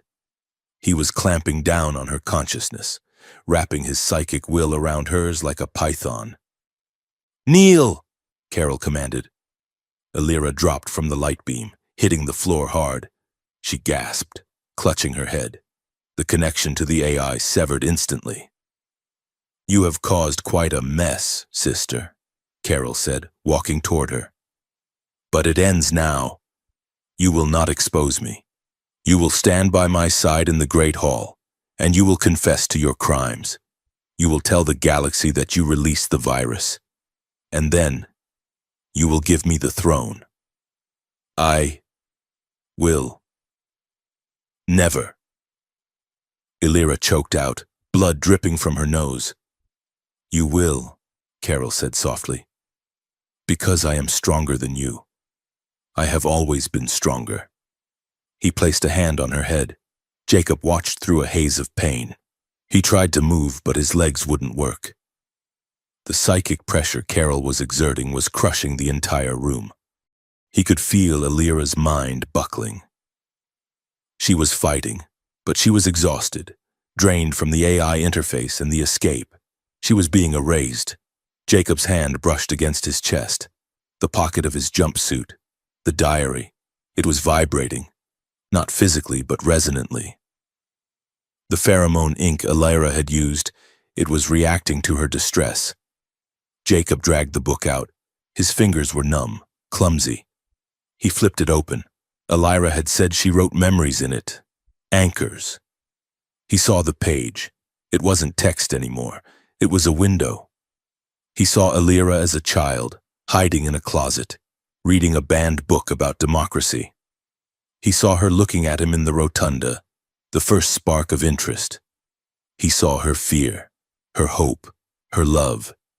And then he saw the note, the one she had scribbled on the back page right before they entered the data core, while he was hot-wiring the door. He hadn't read it then. He read it now. "If I die, forgive me, and if I live, kiss me again." Something in Jacob snapped. The fear vanished. The pain vanished. The mechanic was gone. He looked at the cooling unit he was slumped against. It was a liquid nitrogen exchange for the supercomputers. A heavy, pressurized conduit ran right along the floor, directly behind where Carol was standing. Carol was a telepath. He could read thoughts. But he was reading Alira's thoughts. He was focused entirely on crushing her will. He wasn't paying attention to the human debris on the floor. Jacob didn't think of the plan. Thinking was loud. He just acted. He grabbed his wrench. He didn't stand up. He slid across the floor, ignoring the agony in his ribs, and swung the wrench with every ounce of strength he had left. He didn't hit Carol. He hit the pressure valve of the conduit. Clang. The valve sheared off. A jet of supercooled liquid nitrogen pressurized at 2,000 psi erupted into the room. It didn't hit Carol directly, but it created a wall of instant, blinding white fog and freezing air between the prince and Elira. The thermal shock shattered the psychic hold. Carol stumbled back, coughing, his concentration broken by the sudden, violent drop in temperature. The freezing gas burned his skin. "Now!" Jacob screamed, his voice raw. Elira didn't need to be told. The moment the pressure on her mind lifted, she surged. She didn't attack Carol, and she lunged for Jacob, and she grabbed his hand. "Fusion!" she cried out. She pulled him into the bond again. But this time, it wasn't for healing. It was for combat. She borrowed his grit, his stubbornness, his sheer, unyielding refusal to stay down. And he borrowed her power. Jacob felt the telekinetic energy surge through his arms. He stood up, and the fog swirled around him. He wasn't just holding a wrench anymore. He was holding a conduit for a royal war mind. Carol emerged from the mist, his face twisted in rage. "Enough!" He threw a wave of force at them. Jacob and Elira, holding hands, raised their free arms in unison. They caught the wave. They didn't break. They pushed back. "You forgot something, brother," Elira's voice echoed, layered with Jacob's. "You rule by fear. I rule by consent." They shoved, a pulse of violet energy, reinforced by the raw determination of a human who had nothing left to lose, slammed into Carol. The prince flew backward. He smashed through a glass partition and tumbled into the lift shaft behind him. He managed to catch himself, levitating, hovering in the void of the shaft, screaming in frustration. "Go!" Jacob yelled, pulling Elira toward the service hatch. "He'll be back in seconds." "The broadcast," Elira gasped. "We have to get to the hall." "The vents," Jacob said. "We climb." They scrambled into the ventilation system just as Carol roared back into the room, tearing the servers apart in his fury. The Grand Summit Hall was a cathedral of hypocrisy. Thousands of delegates sat in terrified silence as the giant holographic screens displayed Prince Carol's pre-recorded message about Valeri's stability. But the prince was not on the screen anymore. He was physically standing on the central podium, disheveled, bleeding from a cut on his forehead, looking manic. "The terrorists are in the vents," Carol shouted, his composure cracking. "Seize them! Seal the exits!" The doors to the hall were sealed. Security drones hovered overhead. The delegates, avian Krell, human coward, high above them, in the maintenance gantry that ringed the dome. A grate kicked open. Jacob and Elira dropped. It was a 40-foot drop. Elira slowed their descent with a cushion of telekinetic force, and they landed in the center of the room, back to back, weapons raised. Jacob held his wrench and a stolen sidearm. Elira held nothing but the air, which crackled around her fingers. The room gasped. "Carol!" Elira's voice rang out, clear and bell-like, amplified by her own power without need for a microphone. Carol froze on the podium. He looked down at them, hate radiating from him in waves. "Kill them!" Carol shrieked at the guards. "They are infected! They are carrying the virus!" The guards hesitated. They looked at their princess. She was torn, dirty, bleeding, and holding the hand of a human mechanic. But she stood with a dignity that made the prince look like a petulant child. "Listen to me," Elira shouted, addressing the delegates. "The virus is real, but it is not mine. It is the steel-born seed, an ancient parasitic weapon, and it is currently pumping into your water supply." Panic rippled through the crowd. "She lies," Carol bellowed. "She is mad." "Show them, Jacob." Elira said softly. Jacob pulled the portable drive from his belt, the one they had downloaded in the archives. He didn't run to the console. He looked at the nearest camera drone. Hey, genius, Jacob said to the drone. Upload this. He tossed the drive into the air. Elira caught it with her mind. She didn't plug it in. She crushed it. But as she crushed it, she accessed the data within the crystal shards telepathically and broadcast it outward, pushing the signal into every mind in the room and hijacking the station's display screens. The giant holograms of Carol's face flickered and died. In their place, the transaction logs appeared, the schematics of the stillborn seed, the audio recording of Carol negotiating with the Krell Syndicate. I trade you the weapon for the throne. The peace summit is a charade. Let them rot. Carol's voice, cold and undeniable, echoed through the silent hall. The Krell ambassador stood up, his mandibles clicking in fury. You sold us a weapon to kill us? Carol looked around, wild-eyed. The charade was over. The mask was gone. It does not matter, Carol screamed. He raised his hands, dark energy pooling in his palms. The weapon is active. The virus is already in the pipes. In 10 minutes, you will all be mine anyway. I will simply take the throne over your drooling husks. He unleashed a blast of psychic force at the crowd, intending to cow them into submission. Jacob stepped in front of Elira, shielding her, but she stepped past him. No, brother, she said. She closed her eyes. She reached into her pocket and touched the diary. The anchor. The truth. I am the High Princess of the Valari, she said, her voice vibrating the floorboards. And I command the 7th Fleet. Carol laughed. The fleet obeys the crown, and I hold the scepter. The fleet obeys the blood, Elira corrected, and they hear me.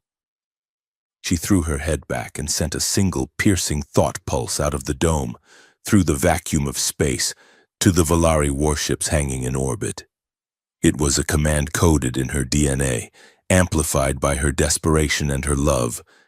Target coordinates: Sector 0, Deep Vault, the Black Monolith, execute. Outside the station, the massive Valari dreadnought, the Sun Piercer, rotated its main batteries. The captain, feeling the direct psychic command of his true heir, did not hesitate. Fire, the captain ordered. A lance of particle energy, surgical and precise, shot from the dreadnought. It bypassed the station's shields because Elira gave them the frequency and sliced through the lower hull of Helion 9. The station shook violently. Deep below, in the dark vault, the particle beam incinerated the stillborn seed. The obsidian monolith shattered. The black sludge boiled away instantly in the heat of the lance. The weapon was vaporized. The shockwave knocked everyone in the great hall to the ground. Silence followed. The station groaned but held. The air scrubbers hummed, pushing clean, virus-free air. Carol stood on the podium, his hands trembling. He looked up at the screens. The telemetry showed the weapon was gone. His leverage was gone. His army of mind slaves was waking up, confused and holding their heads. He looked at Elira. You destroyed the inheritance, he whispered. I saved the Empire, she replied. She walked up the stairs to the podium. The guards parted for her. Jacob followed, his hand on his wrench, ready for anything. Elira stopped in front of her brother. She didn't strike him. She didn't shout. She just looked at him with profound pity. It is over, Carol. Carol looked at the Krell ambassador, then at the station security closing in, and finally at Jacob. A mechanic, Carol spat, a tear of pure rage running down his face. You let a mechanic ruin everything. He fixed it, Elira said. That is what he does. She turned to the crowd, to the cameras that were still broadcasting to trillions of watchers. She took Jacob's hand, intertwining her fingers with his, grime, blood, and all. "The Valari Empire apologizes for this interruption," she said calmly. "We are ready to negotiate a real peace now."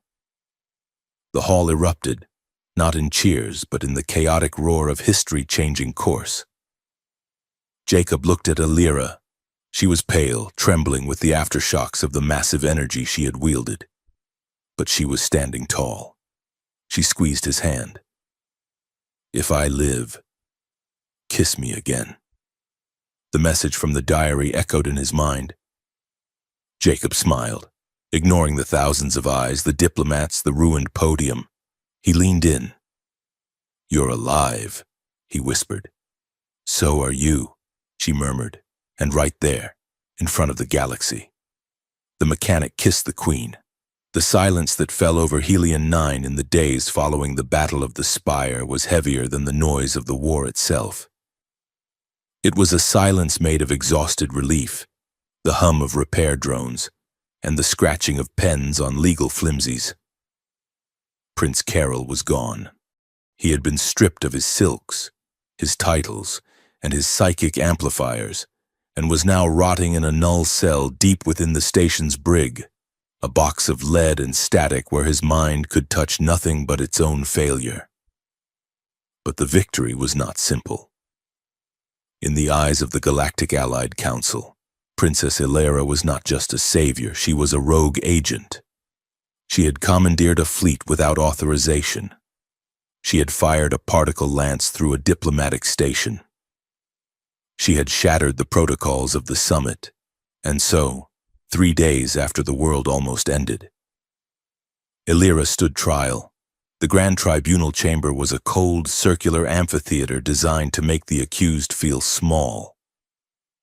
Illyra stood on a raised platform in the center, wearing a simple white tunic, her silver hair loose. She looked tired, the bioluminescence beneath her skin dimmed to a faint, steady pulse, but she held her head high. Jacob sat in the witness box. He had traded his burnt jumpsuit for a clean gray tunic that scratched at his neck. He felt ridiculous. He was a grease monkey surrounded by the most powerful beings in the galaxy. Princess Illyra, the High Arbiter, a rock-skinned being from the Geode cluster, rumbled, his voice vibrating the floor. "You admit to commandeering the Sun Piercer? You admit to firing upon a neutral structure?"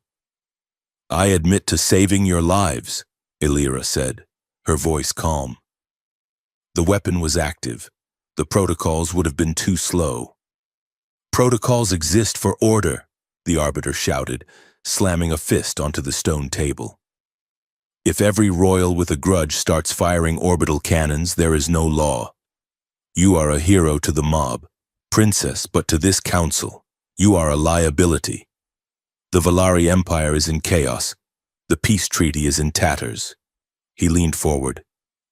"We are considering stripping you of your rank and remanding you to the custody of the mental wardens for realignment."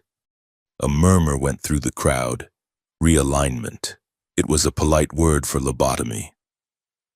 Jacob felt a heat rise in his chest that had nothing to do with the stifling air of the room. He looked at Illyra. She didn't flinch, but he felt a flicker of fear cross the bond they shared. A sharp, cold spike of terror at the thought of losing her mind again. Jacob stood up. "Sit down, technician," the Arbiter barked. "No," Jacob said. His voice cracked, then steadied. He wasn't speaking to the Arbiter. He was speaking to the room. "You talk about order. You talk about protocols. But where were your protocols when the water turned to poison? Where was your order when Carol was turning your guards into puppets?" He stepped out of the witness box. Security drones buzzed, but he ignored them. He reached into his pocket and pulled out the diary. It was battered now. The leather was scorched from the plasma fire, the pages waterlogged from the humidity of the lower decks. But it was whole. "This," Jacob said, holding it up. This is the only protocol that mattered. He walked toward the center of the room, standing beside Illyra. He felt her hand brush against his, a silent pulse of gratitude. You want to judge her? Jacob challenged the council. Then judge her on the truth, not the diplomatic lies you people trade like currency. The truth. He opened the diary. Entry 412. Jacob read aloud, his voice ringing in the silence. She looks tired. The weight of the empire is crushing her. But she stands straight because she thinks if she slumps, the peace will fall apart. She hates the tea, but she drinks it because it insults the host to refuse. He flipped the page. Entry 420. She is not cold. She is terrified. She has been raised in a cage of voices, never allowed to have a single thought that is just her own. She wants to save us, not because she owns us, but because she sees us. He looked up at the Arbiter. She didn't fire that cannon to seize power. She fired it because she fell in love with the idea that life, even small, insignificant life like mine, matters. She broke your laws to save your souls. Jacob slammed the book shut. If that is a crime, then lock me up too, because I am the one who helped her do it. The room was dead silent. The Arbiter stared at Jacob. Then he looked at Illyra. For the first time, the rock-faced judge seemed to see not a political entity, but a woman standing next to a man who would burn the galaxy for her. The diary, the Arbiter grumbled. Submit it as evidence. It is already public, Illyra said softly. We uploaded it to the newsfeed 10 minutes ago. Redacted, of course, for personal privacy. She smiled a small, wicked smile at Jacob. The Arbiter tapped a screen on his console. He scrolled, his rocky brow furrowed. The public response is, overwhelming, an aide whispered to the Arbiter, loud enough for the microphones to catch. They are calling it the Manifesto of the Heart. The polls show 90% support for the princess. The Arbiter sighed, the sound like grinding gravel. He knew when he was beaten. You could execute a criminal, but you could not execute a legend. Case dismissed, the Arbiter muttered. On the condition that the Valari Empire pays for the structural repairs to the station. Illyra bowed her head. Acceptable. The days that followed were a blur of media frenzies and political restructuring. The diary became the most read document in the sector. People were fascinated not just by the spycraft and the war, but by the romance. The idea that a mechanic and a princess could bridge the gap between species and class. But Jacob felt himself fading into the background.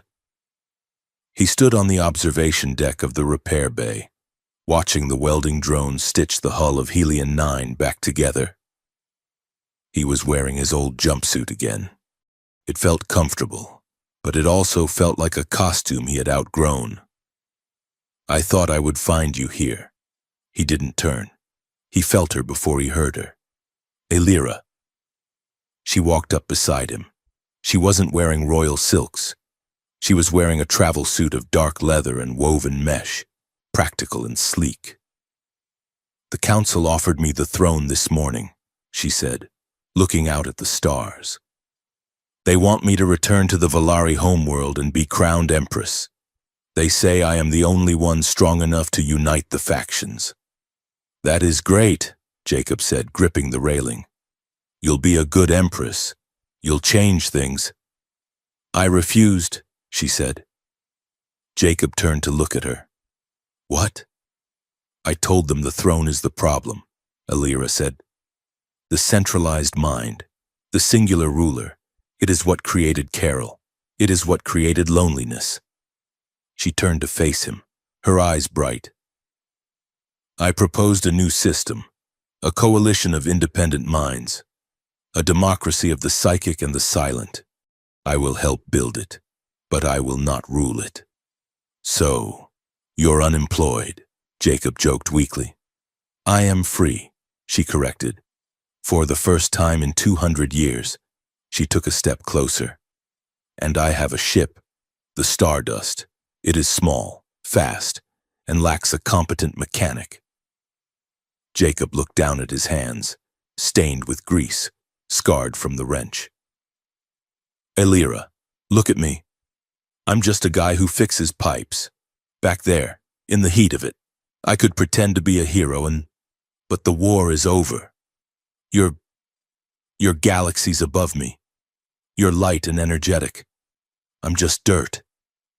Dirt is what things grow in, she whispered fiercely. She reached out and took his face in her hands. Do you think I fell in love with a title? Do you think I care about your genetic resume? I fell in love with the man who wrote that I looked lonely. I fell in love with the man who jumped off a server tower with a wrench to fight a god. She leaned her forehead against his. Jacob, you are the only thing that is real in my entire life. If you stay here, I will stay here. I will live in your closet-sized bunk and fix vents with you. Do not ask me to leave you. I cannot. Jacob looked into her violet eyes. He saw the truth there, unshielded and raw. He felt the bond between them, the golden thread that connected their minds. It wasn't a chain.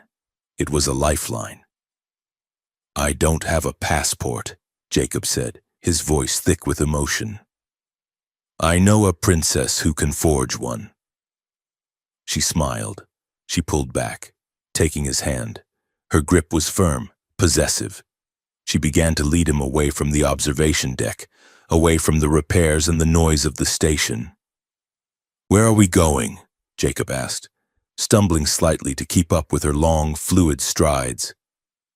My chambers are being packed up, she said over her shoulder. But the bed is still there.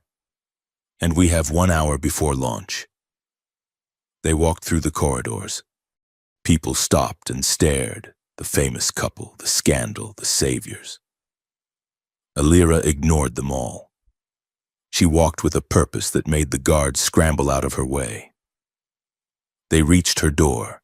It slid open with a familiar hiss. The room was different now. The holographic nebula was turned off, leaving the walls a soft, warm amber. Boxes were stacked in the corners. The trappings of royalty, the ceremonial robes, the crowns, the scepters, were packed away in crates marked for the museum. But the center of the room was empty, save for the large, low bed. Elira walked inside and pulled Jacob in after her. She pressed the lock panel. The door slid shut, sealing out the galaxy. The silence was instant and heavy. She turned to him. She didn't use her psychic voice. She used her own throat, her human voice, dropping it to a register that vibrated in his chest. Come to my room, she whispered, a playful glint in her eyes that he had only seen once before, in a dark tunnel. Jacob smiled, the tension in his shoulders finally breaking. I'm already here. Now, she finished. The command softened into a plea. She didn't wait. She kissed him. It wasn't like the desperate zero-gravity collision in the observation dome. And it wasn't like the frantic life-saving fusion in the data core. This was slow.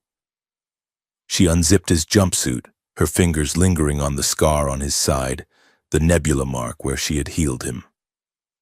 She kissed the skin there, sending a warm shiver through his nervous system. You are warm, she murmured against his skin. You are not cold, he replied, quoting his own diary. They moved to the bed. There were no psychic fireworks this time. Elira kept her mind shielded, not to shut him out, but to focus entirely on the physical. She wanted to feel the weight of him, the friction of skin, the simple biological reality of being a woman with a man. Jacob worshipped her, worshipped. He took his time, memorizing the map of her body with his hands, the ridge of her spine, the softness of her hips, the way her breath hitched when he kissed the hollow of her throat. He wasn't touching a princess. He was touching a Lyra. When they finally joined, it was grounding. It was an anchor dropped into the bedrock of the universe.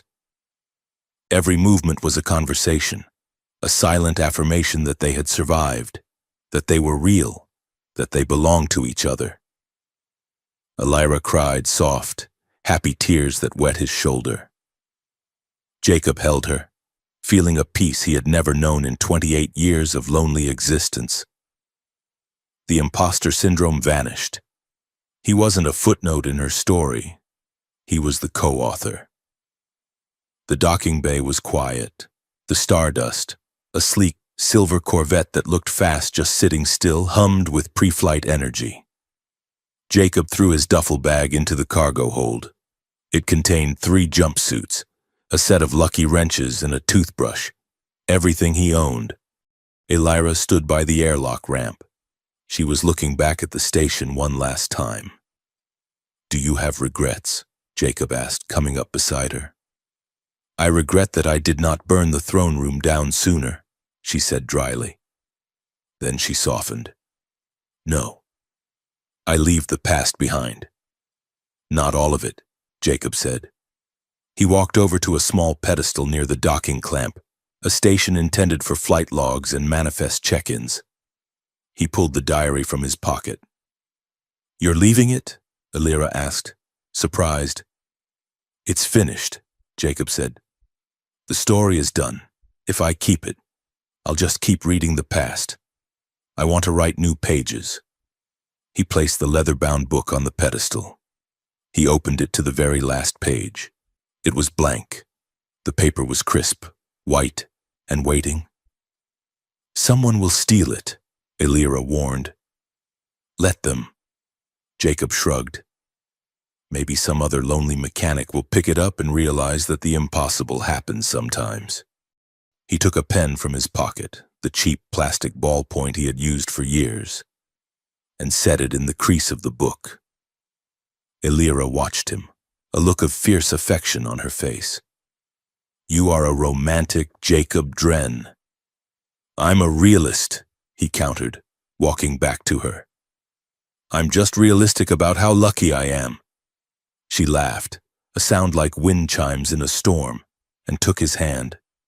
"Pilot is ready," she said. "The engineer is on board." "Course?" Jacob asked. "Second star to the right," she said, her eyes twinkling with the ancient human reference she must have pulled from his mind. "And straight on till morning." They walked up the ramp together. The airlock hissed shut, sealing them in. Outside, the station continued its rotation. The Peace Summit resumed, messy and imperfect, but real. The maintenance drones buzzed. The stars burned cold and bright in the void. On the pedestal, a slight breeze from the atmospheric recyclers ruffled the pages of the diary. It settled on the blank page. The Stardust fired its engines, a flare of blue ion fire, and streaked away from Helion 9, cutting a path through the nebula, moving faster and faster until it was just a streak of light, indistinguishable from the stars themselves.